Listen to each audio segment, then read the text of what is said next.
Ya, di sini saya akan mencontohkan cara mengukur MOSFET. Pertama-tama diperhatikan pada avometernya. Nah, ini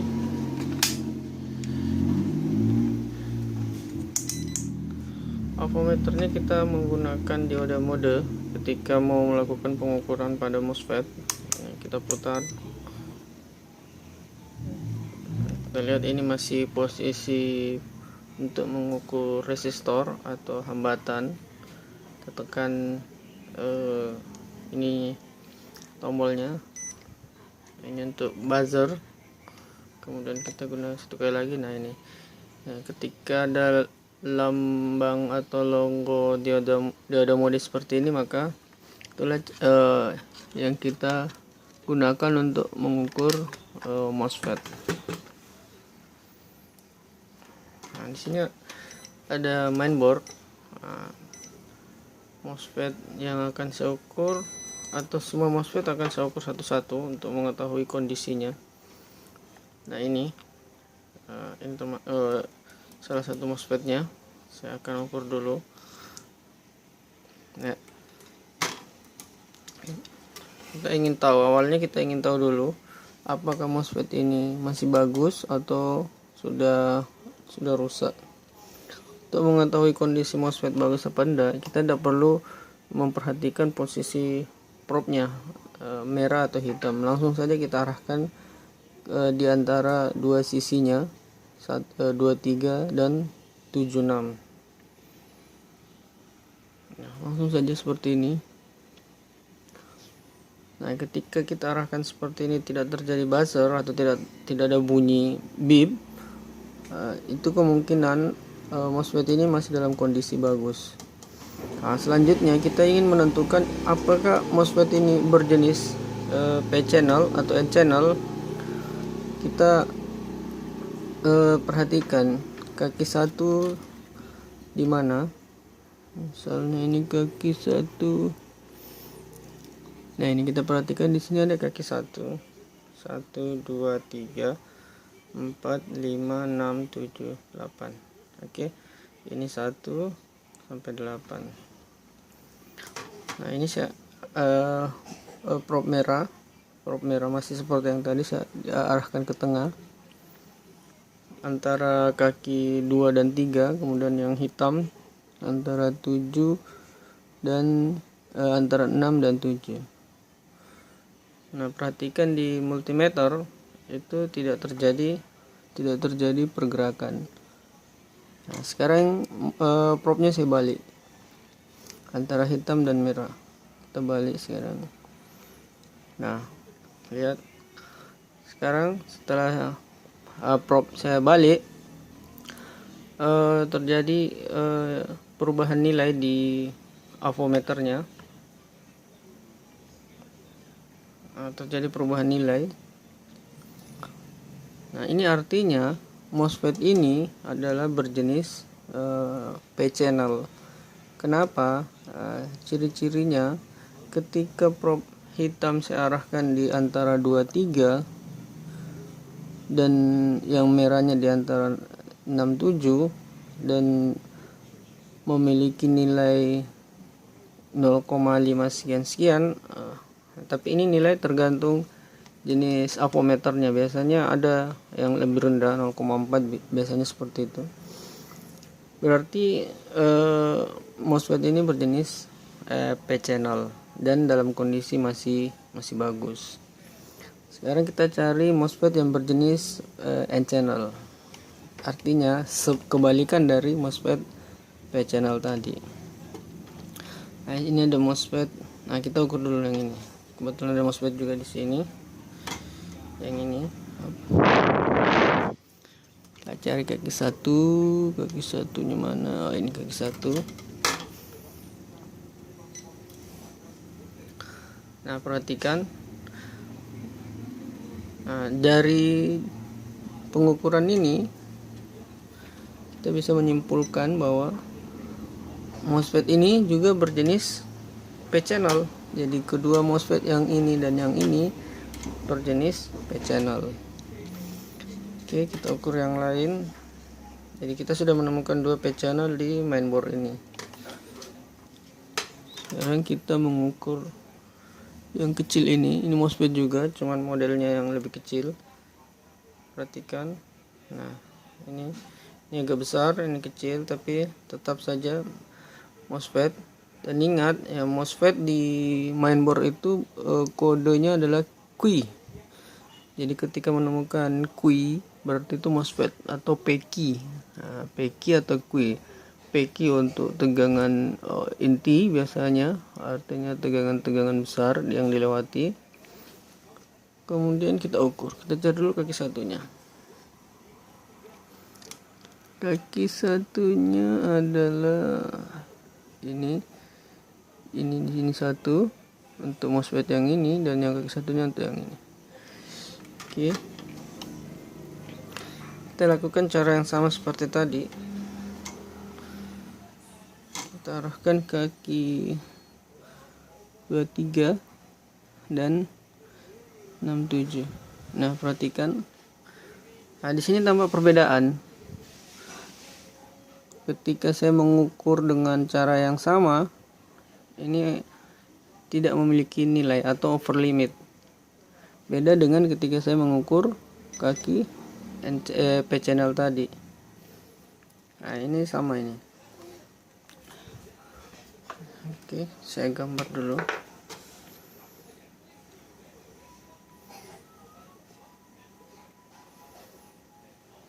Satu, dua, tiga, 4, 5, 6, 7, 8.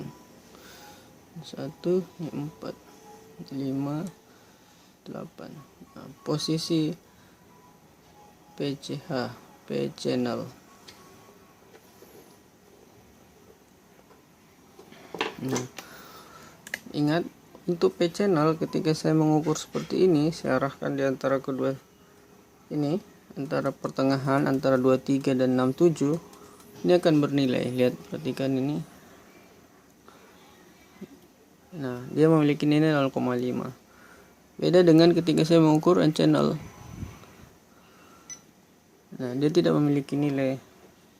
Nah, dari sini kita bisa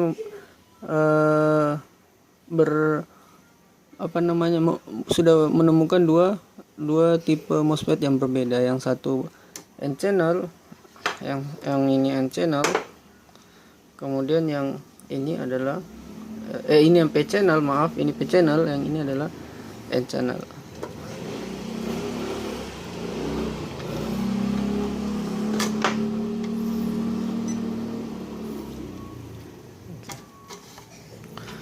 Nah, ciri lain atau ciri-ciri lain untuk menentukan N channel dan P channel adalah N channel biasanya, atau bukan biasanya, hampir 90% itu selalu berdampingan. Nah, perhatikan ketika N channel nih selalu memiliki pasangan, ada upper dan ada lower, ada bagian atas, ada bagian bawah. Nah, kita perhatikan yang lain. Nah, ini. Jadi ini bisa dipastikan bahwa ini adalah MOSFET N channel. Dia selalu berpasangan. Beda dengan P channel tadi. Dia sendiri. Ini sendiri. Tidak memiliki pasangan. Oke, itu bisa dijadikan ciri-ciri untuk menentukan apakah ini MOSFET N channel atau P channel. Tapi itu hanya memudahkan kita atau menjadi ciri-ciri ketika mungkin kapan hari kita menemukan MOSFET yang rusak, terbakar. Jadi kita sudah tidak bisa mengukur, tidak bisa melihat jenis kita tidak bisa melihat kode di badannya, di fisiknya. Nah, itu bisa kita jadikan patokan. Tapi ketika masih bisa kelihatan, masih nampak, masih bisa diukur, ya lebih bagus menggunakan pengukuran. Nah, kemudian di badan IC itu ada nilai, kelihatan enggak ya?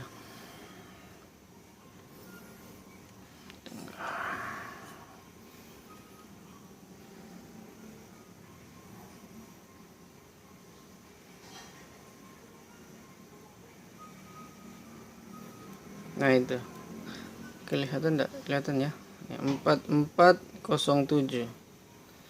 Kemudian yang di N channel tadi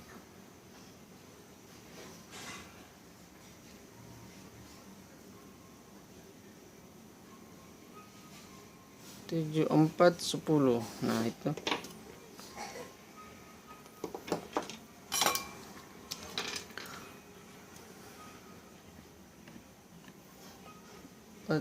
empat 407, kemudian encel tadi 7410. Ini juga bisa dijadikan patokan bahwa jika di 2 digit di belakangnya ini genap, itu biasanya adalah NCH, N channel. Begitu juga sebaliknya, jika di belakang kode ini adalah ganjil, maka itu adalah PCH. Cara yang paling ampuh atau yang paling bisa dipercaya adalah dengan cara mengukur. Ini hanya ciri-ciri yang bisa kita temukan, yang selama ini saya temukan, bahwa ketika ganjil maka itu adalah P channel, dan ketika dia genap di belakang itu, di 2 digit belakangnya itu, maka dia adalah NCH. Jadi itu dijadikan pelajaran saja. Yang paling inti adalah melakukan pengukuran seperti yang kita lakukan tadi. Oke. Oke. Ini belum bagaimana ketika mengetahui kondisi MOSFET rusak. Ini saya kebetulan ada masuk servisan, saya ukur yang bagian MOSFET-nya, salah satu bagian MOSFET-nya.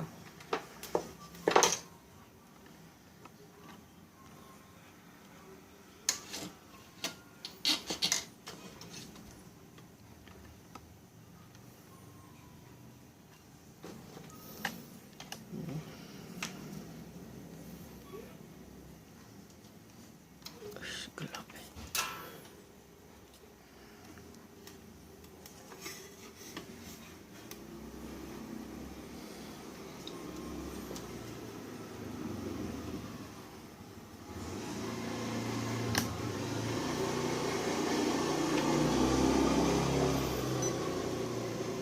Nah, lihat, ketika saya melakukan pengukuran seperti ini, maka avometer akan buzzer atau akan berbunyi. Ini avometer akan berbunyi. Itu berarti MOSFET ini mengalami masalah atau jalurnya mengalami masalah. Dan untuk memastikan ya, ini harus dicabut, MOSFET-nya ini harus dicabut, terus diukur di luar. Jika ketika diukur di luar seperti ini berbunyi, maka bisa dipastikan bahwa MOSFET itu kondisinya sudah rusak, jadi harus diganti. Oke, itu salah satu contoh untuk menentukan bahwa MOSFET ini masih bagus apa rusak. Ya, kita ukur saja satu-satu. Jadi kita bisa melakukan pengukuran satu-satu dengan mudah. Langsung saja ininya ukur seperti ini. Di bagian-bagian lain juga, MOSFET lain kita ukur saja seperti ini. Jadi sangat mudah untuk mencari, untuk mengetahui kondisi MOSFET rusak atau masih bagus. Seperti ini. Seperti ini. Oke, semoga bisa dipahami. Coba diulang-ulang video ini. Jika ada yang tidak dimengerti, langsung ditanyakan di grup belajar. Oke, terima kasih.